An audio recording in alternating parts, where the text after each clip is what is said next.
Bonjour à toutes, bonjour à tous, j'espère que vous allez bien. Il y a des jeux vidéo qui ont une durée de vie relativement conséquente, de par des DLC, des mises à jour, des extensions, ou tout simplement parce qu'ils sont géniaux et intemporels. Dans cette dernière catégorie, il y en a un qui traverse les âges depuis sa création, qui n'a pratiquement pas évolué et que tout le monde connaît. Aujourd'hui, je vais vous parler du crocodile du jeu vidéo. Oui, parce que le crocodile n'a pas évolué en 200 millions d'années, rapport au jeu qui n'a pas évolué.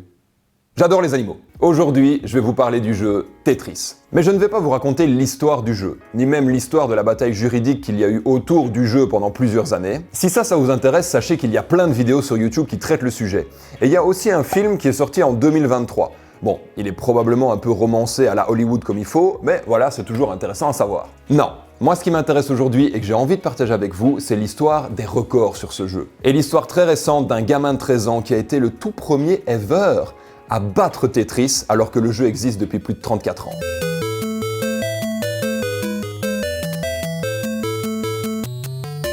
En décembre 2023, Willis Gibson, plus connu sous le nom de Blue Scooty, a été le premier à atteindre ce qu'on appelle le vrai kill screen de Tetris. Traduisez l'écran tué si vous voulez. Chose que, jusqu'à présent, seule une intelligence artificielle avait été capable de faire. Afin de bien comprendre comment tout cela est arrivé, nous devons bien sûr revenir en arrière et nous pencher sur les limites du jeu qui ont sans cesse été repoussées. Et c'est ce qu'on va faire dans cette vidéo. J'en profite pour faire un shout-out à GameScoot qui a sorti une vidéo en anglais sur le sujet. Vidéo qui m'aura extrêmement aidé dans l'écriture de celle-ci puisqu'il a documenté ça super bien. Si vous aimez Tetris, je ne peux que vous encourager à aller voir sa chaîne, il ne parle que de ce jeu. Sans plus attendre, lançons-nous à la découverte de cette histoire incroyable.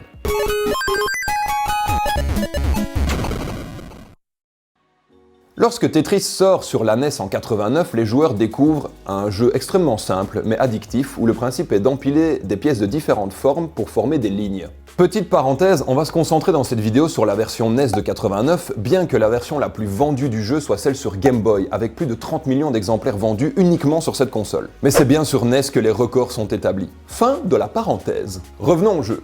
Comme je vous l'ai dit, le principe est de faire des lignes avec des pièces de différentes formes. Et à chaque fois que vous complétez 10 lignes, vous montez d'un niveau. Et la vitesse de chute des pièces augmente. La vitesse maximale dans Tetris est atteinte au niveau 29. Et à ce stade, la vitesse devient tellement intense qu'il est normalement impossible pour un joueur de continuer à jouer. Et c'est ce qui a été considéré pendant des dizaines d'années comme, la fin du jeu, et donc le fameux kill screen, puisque ça tuait automatiquement votre run sur le jeu. Mais, parce que oui, il y a un mais, en rétro gaming, un kill screen est considéré comme étant le moment où il est impossible d'avancer plus loin dans un jeu dû à un bug ou un glitch dans le code de ce jeu. Par exemple, dans Pac-Man, lorsque vous atteignez le niveau 256, la moitié de l'écran devient une espèce de cafouillis bizarre entre des lettres, des chiffres, des symboles, etc. Il vous est impossible de ramasser suffisamment de boules pour atteindre le niveau 257 et donc ça tue obligatoirement votre run. Et donc ça, c'est ce qu'on appelle un kill screen. Donc dans Tetris, le kill screen au niveau 29, c'en est pas vraiment un. Oui, il n'y a aucun bug ou glitch qui fait que la progression devient impossible. Donc théoriquement, si on arrive à trouver une façon de déplacer les pièces plus vite, on devrait être en mesure de passer ce niveau. Et en 2011, c'est chose faite. 2011, hein. Le jeu est sorti en 89. 2011. Un monsieur du nom de Thor Akerlund, je suis désolé encore pour les noms, je sais pas du tout comment ça se prononce, on va l'appeler Thor. Eh bien Thor est le premier à atteindre le niveau 30 et en vidéo. Mais comment a-t-il fait ? Eh bien en faisant vibrer ses doigts sur la manette afin de déplacer les pièces plus vite que ce qui était normalement prévu. Et il a appelé cette technique l'hyper-tapping. Et on découvre par la même occasion qu'au niveau 30, passé le niveau 29, la vitesse n'augmente plus. Donc la vitesse maximale est bel et bien atteinte au niveau 29. Donc il devrait être possible d'aller encore plus loin si on arrive à gérer les niveaux d'après. Le record de Thor va rester en place pendant 7 ans, jusqu'à ce qu'un ado, Joseph Saïli, maîtrisant hyper bien la technique de l'hyper-tapping, batte son record pour la première fois en 2018 en atteignant le niveau 31. Ensuite, il va battre son propre record encore et encore jusqu'à atteindre le niveau 35 en 2020. La vie de moi 2020, c'est hier! Vous n'êtes pas prêts pour ce qui arrive. Là, on est au niveau 35. Accrochez-vous bien. Hein. En 3 ans de temps, les records vont être amenés dans des dimensions que personne n'imaginait. Toujours en 2020. Un autre hypertapeur, on va les appeler les hypertapeurs, un autre hypertapeur du nom de Eric ICX va une première fois battre le record de Joseph et atteindre le niveau 37, et seulement 6 jours plus tard, battre à nouveau son record en atteignant le niveau 38. La technique de l'hypertapping a réussi à emmener le record jusqu'ici, mais elle a ses limites. La marge d'erreur avec cette technique est très faible et il faut également avoir un peu de chance avec l'aléatoire du jeu et tomber sur les bonnes pièces au bon moment. Et c'est pour ça que le record ne peut pas être significativement battu à ce moment-là. Il fallait trouver autre chose pour pouvoir aller encore plus loin. Et c'est bien sûr ce qui est arrivé.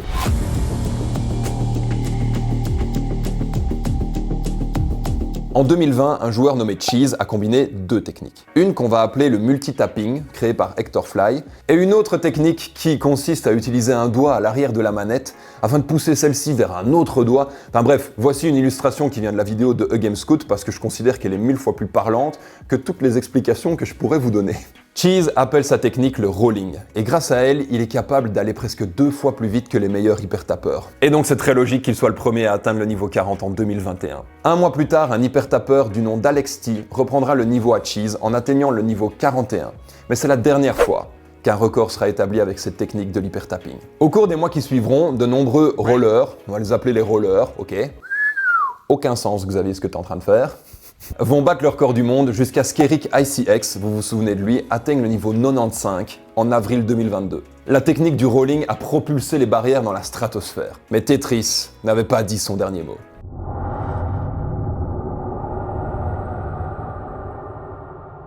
Tetris a été designé avec 10 levels de couleurs différents. On commence au niveau 0 et jusqu'au niveau 9, les couleurs changent dans un ordre précis. À partir du niveau 10, le jeu loupe et on recommence aux couleurs du niveau 0. Ces palettes de couleurs sont très claires à voir et rendent la visibilité et la lecture du jeu hyper facile. Mais la ligne de code qui détermine les couleurs bug complètement à partir du niveau 138. Ce qui donne des combinaisons de couleurs hyper bizarres et surtout pas toujours évidente à voir correctement. Si vous aimez le code et que vous voulez vraiment comprendre ce qui se passe ici, je vous invite à aller voir la vidéo de Hydrant Dude qui a sorti une vidéo de 2 minutes qui vous explique tout ça hyper clairement. Le lien est en description, bien sûr. Mais globalement, les développeurs ne se sont pas du tout inquiétés du problème dans les lignes de code parce que le niveau 138 était absolument inatteignable si on jouait au jeu normalement. Sauf que là où on en est dans notre histoire, les joueurs ils sont à ça d'arriver au moment fatidique où les couleurs vont faire n'importe quoi. Le premier joueur à voir ce bug apparaître à l'écran est Fractal 161, mais il a réalisé l'exploit sur une version en 50 FPS, qui est 20% plus lente que la version utilisée lors des championnats du monde et celle qui compte pour les records. Oh my God. Oh shit. Et donc c'est ce très cher Eric ICX qui sera le premier à voir apparaître à l'écran ce glitch de couleur sur la version 60 FPS du jeu, et par la même occasion il posera le record du monde au niveau 146 en août 2022. Et s'il a perdu au niveau 146, c'est tout simplement parce qu'à ce moment-là les couleurs deviennent vraiment atroces pour jouer. Regardez ça. Le niveau 146 installera un plafond de verre qui ne sera brisé qu'un an plus tard, par un joueur nommé Pixel Andy. Mais un challenge encore plus compliqué allait attendre les joueurs au niveau 148. Le niveau qu'on aura appelé charbon. What? What is going on? Wait, the colors. I can't see it. No, I couldn't see it. I couldn't see it on my screen. It just went dark. Au moment où Andy arrive au niveau 148, les couleurs laissent place à une variation entre le blanc et le noir. Ça devient illisible et la progression devient quasiment impossible. Pixel Andy obtient le record du monde le 17 novembre 2023 avec ce fameux niveau 148. Et donc à ce moment-là, la communauté de joueurs se dit que la progression sur le record du monde va se faire au compte-gouttes, parce que là maintenant il est question d'essayer de dompter un niveau qui est extrêmement difficile. Mais ce que la communauté ignorait, c'est qu'une dinguerie allait se passer très peu de temps après ça.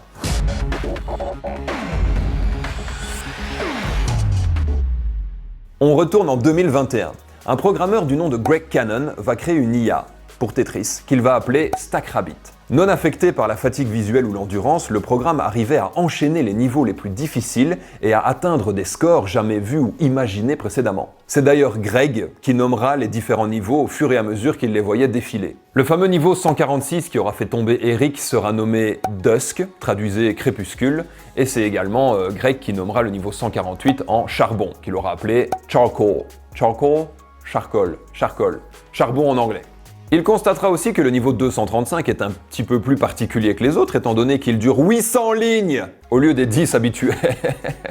Et puis à un moment donné, le constat, c'est que le jeu ne peut tout simplement plus fonctionner. Je vais essayer de vous expliquer ce qui se passe le plus simplement possible. Le jeu fonctionne grâce au code, qui est en fait une suite d'actions à faire ensuite, et grâce à la RAM, qui peut être considérée comme un espace de travail pour le jeu, où il y calcule ce qui se passe et où il y garde une trace de ce qui a été fait. Et donc, comme on l'a vu avec les couleurs qui font n'importe quoi, le code du jeu devient vraiment bancal à partir du moment où on atteint les niveaux supérieurs, parce que personne n'imaginait qu'un jour on puisse y arriver. Et va savoir pourquoi, mais à un moment donné, le jeu glitch, et il arrête de lire le code pour savoir quoi faire ensuite, mais il commence à lire la RAM, comme si c'était le code. Et donc si la RAM génère une commande stop, le jeu crash et arrête tout simplement de fonctionner. Et donc là, on a notre vrai kill screen. Encore une fois, pour les fans de code qui veulent vraiment piger ce qui se passe ici, notre pote HydranDude a fait une vidéo et elle est en description, bien sûr. Mais il y a un truc, c'est que le kill screen ne va pas systématiquement se déclencher au même moment. En fait, ça dépend de plusieurs facteurs, comme par exemple la pièce que vous allez avoir à un instant T, ou le nombre de lignes que vous allez effacer en même temps sur tel niveau. Autre chose, l'IA StackRabbit jouait sur une version modifiée du jeu, où le panneau d'affichage des scores affichait 7 chiffres. Or, dans la version originale, il n'en possède que 6. Et donc le moment où le kill screen arrive, dépend complètement de la version sur laquelle vous jouez. Long story short, comme disent les anglophones, la communauté s'est penchée sur le sujet pour essayer de comprendre et de déceler les moments où le kill screen pouvait être déclenché. Et notre pote, toujours le même HydranDude, a répertorié tout ça dans un très joli tableau Excel. Tableau Excel, le mec est un fou furieux. Mais du coup, on s'est rendu compte que le kill screen pouvait être déclenché au plus tôt au niveau 155. En effaçant une seule ligne, en transition. Pas 2, pas 3, pas 4, une seule ligne. À la fin du niveau 154, si vous effacez en 10e ligne pour passer au 155, une seule ligne, le jeu crash. Pour rappel, le record du monde à ce moment-là est au niveau 148. On n'est vraiment pas loin du tout, hein. Un humain peut potentiellement y arriver. À ce moment-là de l'histoire, c'est notre ami Fractal161 qui est le champion du monde de Tetris, et donc supposément le meilleur joueur du monde. Et du coup, il se lance le défi d'arriver jusqu'au fameux crash du jeu et commence à streamer ses tentatives quotidiennement. Mais le premier jour où il commence à streamer ses tentatives, un enfant du nom de Blue Scooty, et oui, enfin lui, le double sans respect par la gauche, est le premier humain à traverser le mode charbon et va se poser délicatement au niveau 153, établissant un nouveau record du monde. À ce moment-là, nous sommes le 19 décembre 2023. Nouveau record du monde, mais surtout à 18 lignes du premier crash. Et à ce moment-là, la course entre Fractal et Scooty est lancée.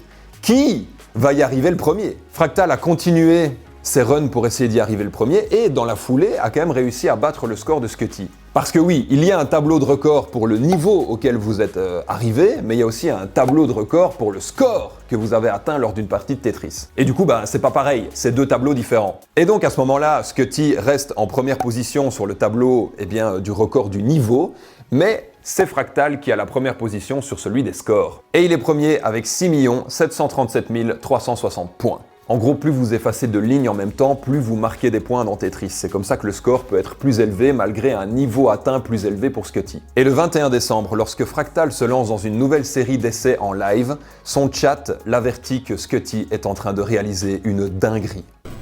Wait, what is Scooty at right now? Oh my god!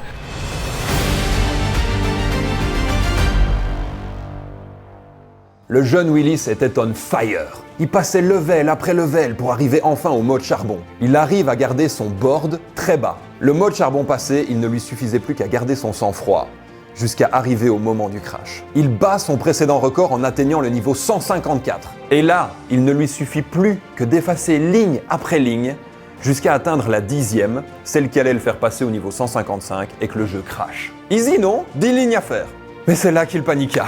Ses pièces étaient mal emboîtées et lorsque la fenêtre se présenta pour effacer la ligne qui allait faire crash le jeu, il n'en effaça pas une, mais 3. Le drame. I missed it. La prochaine fenêtre de crash était au niveau 157, où chaque simple ligne effacée avait 73% de chance de faire crash le jeu. Et lorsque Scooty arriva au niveau 157, la panique all over again. Chaque pièce posée semblait dire non. Non, non, non, non, non, non, non, non, non, non, non, non, non. Mais alors que tout semblait perdu, bam, he did it. Oh my god!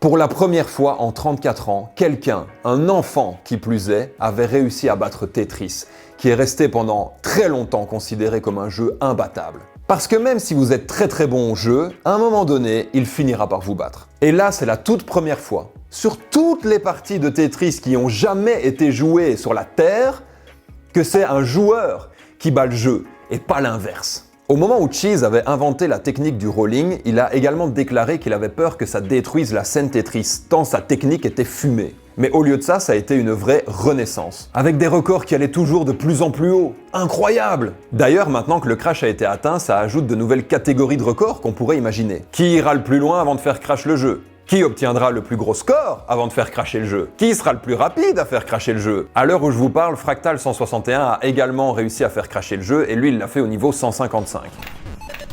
6, 7, 8, 9.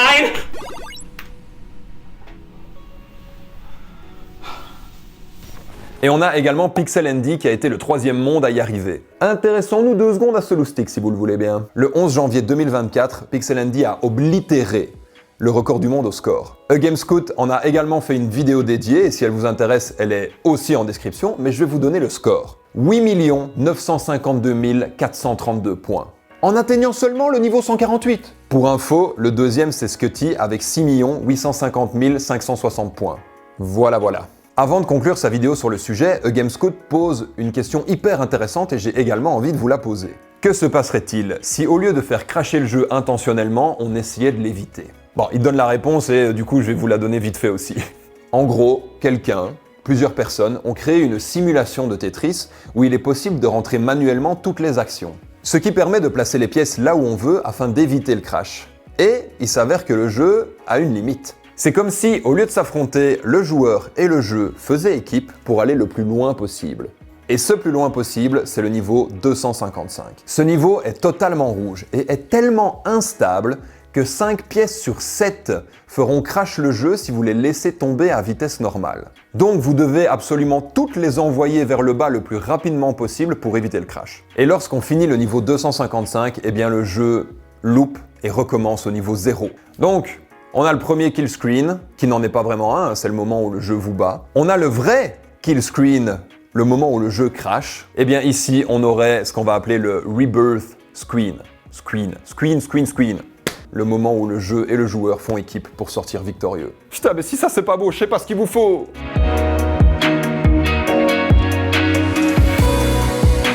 Voilà, c'était l'histoire du premier crash de Tetris. Une vidéo un peu plus longue que d'habitude, mais j'espère néanmoins qu'elle vous a plu. Si c'est le cas, n'hésitez pas à cliquer sur le petit pouce en l'air, ça prend 2 secondes et ça me motive plus que tout à continuer. Merci à ceux qui le feront, vous êtes les boss. Encore une fois, n'hésitez pas à me faire vos retours en commentaire, je lis absolument tout.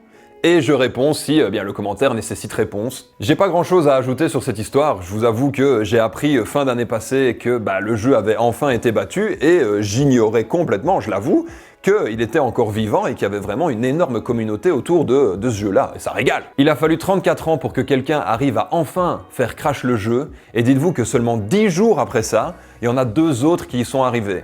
Moi je trouve ça fou à quel point le petit Willis Gibson, il a su inspirer et motiver les autres à faire comme lui, je trouve ça vraiment incroyable. Honnêtement, allez voir ces monstres jouer au jeu, c'est hyper impressionnant la vitesse à laquelle ça va. Je vous rappelle qu'il y a en description les chaînes de Gamescoot et de iJohnDudes, donc n'hésitez surtout pas à aller faire un tour là-bas si ça vous intéresse, mais voilà, les vidéos sont en anglais, donc n'y allez pas avec un niveau A1. Pensez à vous abonner, à activer la petite cloche pour ne rien rater des sorties futures. Et d'ici la prochaine vidéo, je n'ai plus qu'à vous dire, prenez soin de vous tout le monde, c'est Hexago, ciao!